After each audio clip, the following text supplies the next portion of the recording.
उद्देश्य है 12 अप्रैल से भारत सरकार एक मीजल्स रूबेला अभियान का शुरुआत करने जा रही है। ये एक 9 माह से 15 वर्ष के बच्चों को टीका लगाया जाना है इस अभियान के अंतर्गत।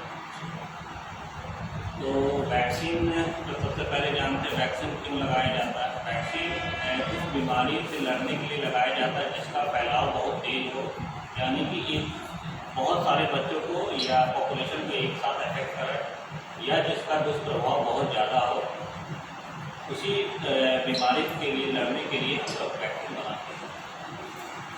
तो मीजल्स और रूबेला है क्या? मीजल्स एक वायरस से फैलने वाला बीमारी था जिसमें बच्चों को फीवर आएगी, मौरीनुमा दाने होंगे। स्मॉल पॉक्स नहीं, चिकन पॉक्स नहीं, इससे मिसलीड करते दोनों माता माता हो जाता है। ठीक है, चिकन पॉक्स ही माता है, ये छोटी माता बोल के मिसलीड करते हैं। इसमें दाना, पानी वाला दाना नहीं बनेगा, फीवर आएगा, मौरीनुमा दाने होंगे, बच्चों में सर्दी खांसी होगा 3-4 दिन 5 दिन। उसके बाद से बच्चों में कॉम्प्लिकेशन हो जाएगा, अनवैक्सीनेटेड बच्चे रहेंगे। कॉम्प्लिकेशन क्या होता है? निमोनिया, मेनिंजाइटिस और कॉर्नियल ओपेसिटी। निमोनिया सबसे कॉमन है जो जान ही रहे हैं, और ज़्यादातर हम लोग केस 70% केसेस निमोनिया होता है मीजल्स होने के बाद ही बच्चों को। ऐसे भी निमोनिया होता है लेकिन 70% केसेस ऐसे भी हैं जो मीजल्स होने के बाद ही वो बच्चे को हो जाता है, क्योंकि एक बैग बच्चे का इम्यूनिटी भी डाउन होता है और बच्चा उस समय कमज़ोर रहता है, जिसकी वजह से निमोनिया होता है और बार बार होता ही चला जाता है। हर जब भी सीजन आएगा, अनफेवरेबल कंडीशन होगा, वो बच्चा सर्दी खांसी और बलगम हो जाएगा उस बच्चे को, और कभी कभी मृत्यु भी हो जाती है। दूसरा है मेनिंजाइटिस, माने मस्तिष्क में सूजन आ जाएगा, फीवर की वजह से दिमागी बुखार जैसा लक्षण होगा और उस बुखार से मृत्यु या विकलांगता भी बच्चों में हो सकती है। तीसरा है कॉर्नियल ओपेसिटी। कॉर्नियल ओपेसिटी बोलते हैं बच्चों के जो आँख का काला वाला हिस्सा रहता है वो सफ़ेद हो जाएगा। ठीक है, इसके वजह से ओपेसिटी आएगा, मैंने वो अब उस आँख से आप देख नहीं पाएगा, उसका इलाज संभव नहीं है। परमानेंट विकलांगता में वो बच्चा चला गया, एक आँख हो या दोनों आँख। तो मीजल्स क्या था? वायरस से फैलने वाला बीमारी था। लक्षण था फीवर, मौरीनुमा दाने, सर्दी और खांसी। चिकन पॉक्स में नहीं होता सर्दी खांसी, इसमें होगा। ठीक है, और ये ज़्यादातर 20 वर्ष से कम आयु के बच्चों को ही अफेक्ट करता है, इसलिए भारत सरकार इसका 9 से 15 वर्ष का आयु का ग्रुप को ही सिलेक्ट की। और जो चिकन पॉक्स रहता है वो किसी एज ग्रुप में हो जाएगा, बड़ा छोटा बूढ़ा किसी को नहीं, लेकिन दोनों एकदम बिल्कुल अलग। दूसरा है रूबेला। रूबेला क्या है? ये भी उसी ग्रुप का एक मतलब सिस्टर बोलिए उसी ग्रुप का वायरस है। इसकी वजह से क्या होता है, इसमें भी फीवर आएगा लेकिन इसका रैशेज थोड़ा सा बड़ा होगा, मैंने घमौरी का दाना जो थोड़ा सा बड़ा होगा। लेकिन अगर शुरुआत में इस लड़के या लड़कियों में होगा, इसकी वजह से लड़कों में नपुंसकता और लड़के में बालपन का शिकार जा सकता है, और महिलाओं में गर्भपात का कारण भी है रूबेला। और अगर गर्भावस्था के पहले 3 माह में कोई भी गर्भवती महिला अफेक्टेड हो जाएगी रूबेला इन्फेक्शन से, तो उससे जन्मने वाला हर बच्चा कॉन्जेनिटल रूबेला सिंड्रोम से उत्पन्न होगा, यानी उस बच्चे का मानसिक और शारीरिक विकृति ये भी पैदा होगा। इसमें सबसे कॉमन हम लोग बोलते हैं कॉन्जेनिटल हार्ट डिजीज, यानी हृदय में छेद वाला बच्चा पैदा होगा। तो ये रूबेला था। दोनों एक ही ग्रुप का, मतलब बगल का वायरस एक ही तरह का वायरस है, दोनों का कॉम्प्लिकेशन अलग अलग है थोड़ा थोड़ा। और इसका इलाज इसके बाद तो हार्ट डिजीज हो गया, छेद हो गया तो इलाज सर्जरी है। सर्वाइव कर गया बच्चा कुछ दिन तक तभी सर्जरी संभव है। उसमें वेट हम लोग देखते हैं, वेट हो गया तब है और कॉस्टली भी, लेकिन इससे बचा जा सकता है सिर्फ एक वैक्सीनेशन से। और ये वैक्सीन हम लोग ऑलरेडी 9 माह से और 16 माह में देते हैं। कोई भी अगर बच्चे को अपना टीकाकरण कराए होंगे तो ये टीका हम लोग 9 माह और 16 माह में दिए हुए हैं। अगर कार्ड कोई भी दिखाए होंगे, सरकारी में दिए होंगे तो MR1 MR2 पड़ा होगा, प्राइवेट से दिलाए होंगे तो MMR1 और MMR2 पड़ा होगा। तो आप बोलेंगे 2 बार दिला लिए, एक बार काहे दिलाएंगे? तो पहली बार जब दिलाए हैं तो उससे क्या होता है, वायरस वैक्सीन क्या है, लाइव या प्री एटेन्यूएटेड वायरस रहता है, मतलब उसका प्रेजेंस रहेगा फिर वैसे ही रहेगा और उसके अगेंस्ट में शरीर क्या करेगी, एंटीबॉडी तैयार करेगी, उन्हें उस वायरस के अगेंस्ट में एंटीबॉडी तैयार करेगी। पहला बार दिए तब भी एंटीबॉडी तैयार करेगा, दूसरा बार भी देंगे तब भी एंटीबॉडी तैयार करेगा, तीसरा बार भी देंगे तब भी एंटीबॉडी तैयार होगा और कुछ नहीं होगा। ठीक है, तो इसलिए इसका कोई साइड इफेक्ट नहीं होने जा रहा, बच्चा आपका और उस बीमारी से लड़ने के लिए सक्षम हो जाएगा। साइड इफेक्ट वैक्सीन का दो है, एक है डर, इस इंजेक्शन का डर बच्चों और बड़ों सबको होता है, एक डर लग सकता है बच्चों में, और दूसरा अगर सुई देने के क्रम में बच्चा हिल जाता है तो ब्लड आ सकता है। इसके अलावा इस वैक्सीन में ना दर्द है, ना सूजन है, ना बुखार है। ठीक है, बुखार आने वाला सुई सिर्फ पेंटा 1, पेंटा 2, पेंटा 3 या डीपीटी बूस्टर है, इसी में बुखार आता है बच्चों में, सूजन आता है। इस वैक्सीन में एकदम जितना टेटनस जैसा ही प्रभाव नहीं क्वांटिटी में किया जाता है, इसलिए कोई साइड इफेक्ट नहीं महसूस कर रहा। सरकार का अभियान लाने का उद्देश्य ये रहा कि अभी भी पूरे भारतवर्ष में करीब 49,000 डेथ है मीजल्स की वजह से, और इस साल धनबाद में ही WHO के द्वारा 4 डेथ रिपोर्टेड है पूरे धनबाद जिले में।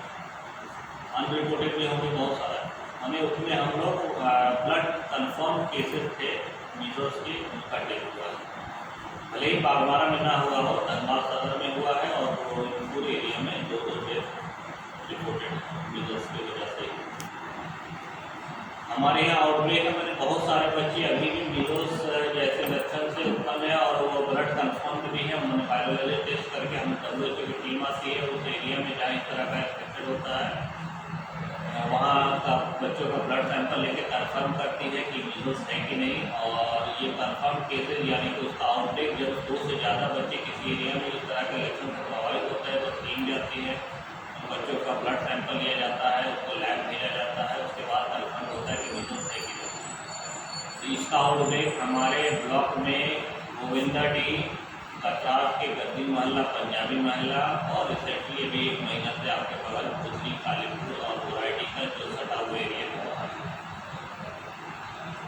इसलिए इस अभियान को लाया गया है ताकि एक बार जैसे हम लोग पोलियो को पूरे भारतवर्ष से, अब क्या है एक भी केस रिपोर्ट नहीं होता है, जबकि हम लोग मॉनिटरिंग अभी भी कर रहे हैं उसका। अभी भी किसी भी तरह का विकलांगता होता है तो हम लोग पोलियो का टेस्ट करते हैं। अभी भी किसी बच्चे को लकवा मार दिया या किसी तरह का पैरालिसिस का अटैक आता है तो उसका हम लोग स्कूल कल्चर की तरह उस वायरस को डिटेक्ट करने का प्रयास करते हैं पिछले 5 साल से, लेकिन अभी तक एक भी केस रिपोर्टेड नहीं है, ऑल ओवर इंडिया होता है।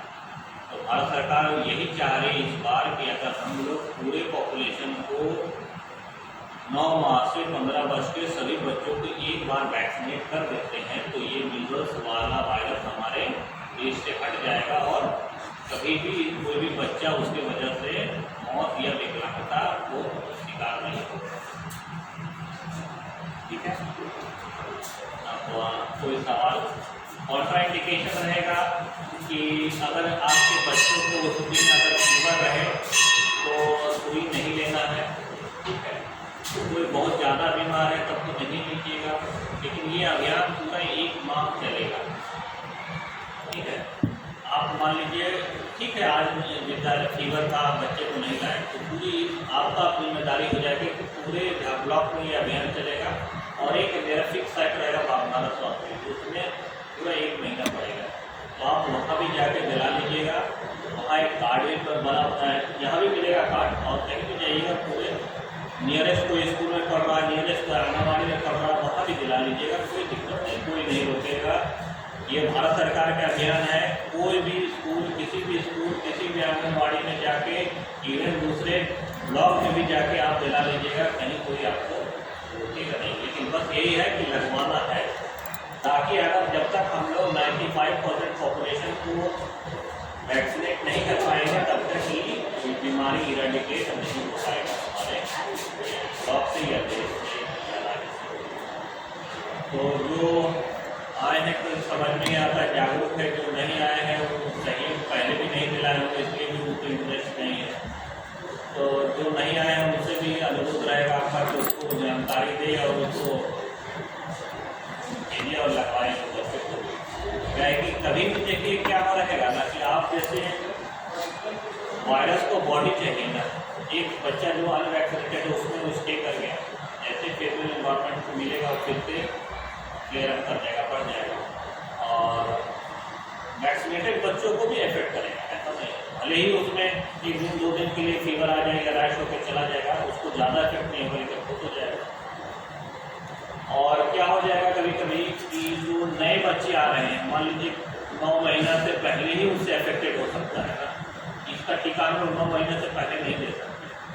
अगर वो वायरस हमारे पॉपुलेशन में रह गया तो टीका देने का समय है हम लोग का गाइडलाइन के अनुसार 9 माह में। उससे पहले अगर मीजल्स इफेक्ट हो गया तो बच्चा तो फिर वही हो गया, इसलिए उसको इरेडिकेट करना इस पॉपुलेशन से ज़्यादा बेहतर है कि उसको जो नहीं आए हैं उनको भी प्रेरित करके हमें उसका बच्चा को दिलवाना ही दिलवाना है।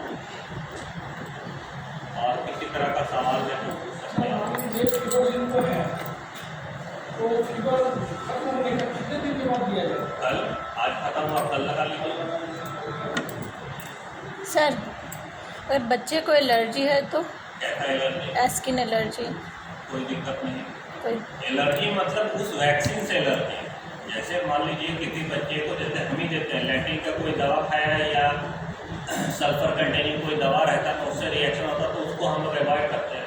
उससे अगर एलर्जी है तभी उसको, अभी जब दिखाएं तो डॉक्टर बोले इसको एलर्जी टेस्ट करवाना पड़ेगा। दवा चलता है, एंटी हिस्टामाइन ड्रग, मोन्टेलुकास चलता होगा, उससे कोई दिक्कत नहीं उसको दिलाना। सर वैक्सीन देने के बाद क्या शुगर वगैरह भी आएगा? पहले ही बोले सर, लीस्ट रिएक्टिव वैक्सीन है, इससे ना फीवर आएगा, ना सूजन होगा, ना बच्चा आपका बीमार होगा। इसका एक ही है कि डर गया बच्चा बस, और हल्का सा हिट हो गया तो ब्लड आएगा, इसके अलावा कुछ नहीं। ये वैक्सीन हम लोग 66 देशों में निर्यात करते हैं और इंडिया इसका सबसे बड़ा निर्यातक है। और WHO के अनुसार हर यूरोपियन कंट्री का दूसरा बच्चा यही MR वैक्सीन लिए हुआ है, जिसका गुणवत्ता तो अच्छा है। इसका पहले हम 2018 में हम लोग लगाए। नहीं, पेपर उसका चाहिए क्या? कोई दिक्कत नहीं, कोई डॉक्यूमेंट नहीं चाहिए, खाली बच्चा आए। और बच्चा अगर आपका छोटा है तो उसको साथ आ सकते हैं, बड़े बच्चों को छोड़ भी दीजिएगा, कोई दिक्कत नहीं। छोटा अगर बच्चा है नर्सरी KG वाला तो 1 तक का, उसको आप लोग अपना आ सकते हैं, कोई एक अर्जन भी आके। सर हम 2018 में लगवाया, एकदम 2018 में ही लॉन्च किए थे इस वैक्सीन को। लगवाया तो क्या लगवाया? एकदम लगाना है, इसलिए तो बोले कि एक बार लगाए हैं तो उससे भी एंटीबॉडी ही तैयार हुआ था, रोग को लड़ने का चलता है। इस बार भी करिएगा तो एंटीबॉडी ही तैयार तो उसके नॉर्मल आएंगे खा पी के या नॉर्मल हल्का ब्रेकफास्ट करके भी आएंगे, टिफिन भी देना है, ठीक है, खाली पेट नहीं भेज देना है। इस स्कूल का डेट नहीं बता पाएंगे, माइक्रोप्लान तो तैयार हो गया है, लेकिन उसका 1 वीक पहले ज़्यादा स्कूल को हम लोग इन्फॉर्मेशन करते हुए चले जाएंगे। 1 वीक का समय रहेगा। कैसे आएगा तो इसके हिसाब से 1 वीक बिफोर हम लोग पास मैसेज आएगा। 1 वीक बिफोर, 1 वीक में हम लोग को हम कन्वे कर देंगे, आप लोग ग्रुप में चला जाएगा तो आप लोग फिर उससे अवेयर हो जाइए, आ गया है आपको मैसेज आएगा। जो पेरेंट्स नहीं आए उनको सूचित करने के लिए मुझे लगता है व्हाट्सएप ग्रुप चलता है। नहीं, हम लोग के प्रयास तो रहेगा ही, क्योंकि इसके बाद सर से जो नहीं लेंगे उसके बाद सर से हमको डाटा लेना पड़ेगा।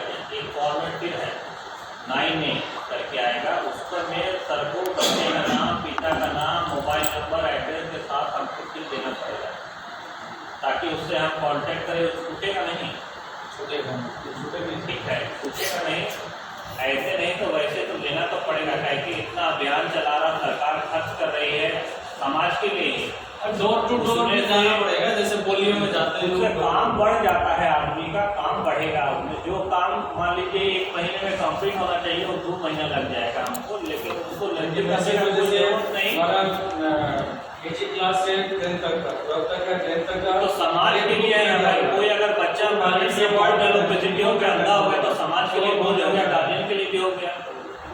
अगर मेनिंजाइटिस हो गया, दिमागी बुखार हो गया, उसकी वजह से उसको लकवा